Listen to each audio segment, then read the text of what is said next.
Начальники отделов, инженеры, диспетчеры, простые рабочие. Независимо, какая у этих людей занимаемая должность и социальный статус, прежде всего, они жители нашего города. И неудивительно, что их интересует все, начиная от образования, жилищно-коммунальных вопросов и так далее.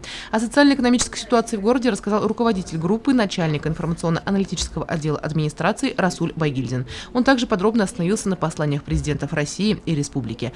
По словам выступающих, в городе для благополучия населения делается много. Вместо старого производства ведется работа в новых направлениях. Создаются рабочие места, строятся детские сады, возводятся дома по социальной программе. В прошлом году в городе заработала мельница с мощностью переработки более 300 тонн зерна в сутки. Вместо бывшего предприятия «Продукты Зауралья» открылся завод буровых реагентов. В 2015 году введено более 25 тысяч квадратных метров жилья. По программе переселения граждан из аварийного жилья приобретено 152 квартиры для переселения граждан. Снесено 19 многоквартирных домов.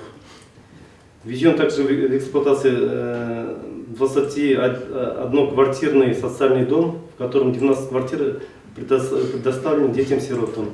Всего в прошлом году получили квартиры 16 сирот.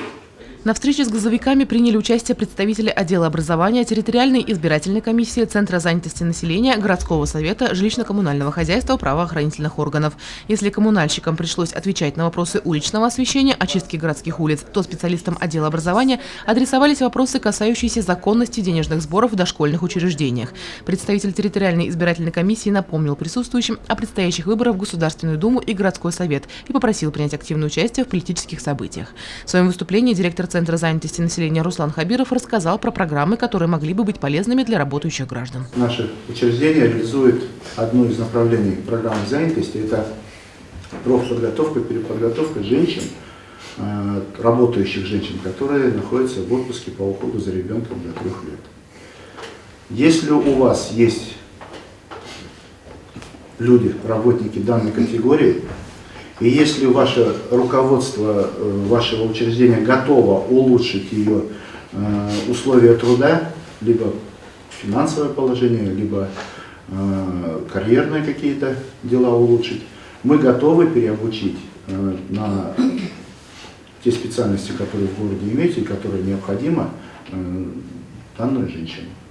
То есть она получает образование за наш счет, все, договор заключаем, она получает удостоверение, обращается к руководителю, руководитель ее переводит на тот или иной труд.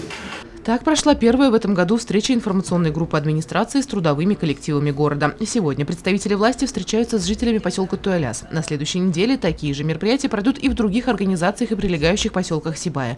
Цель подобных встреч – решение наболевших вопросов горожан, на многие из которых ответы даются во время мероприятия. Некоторые записываются в протокол и находятся на контроле у курирующих органов.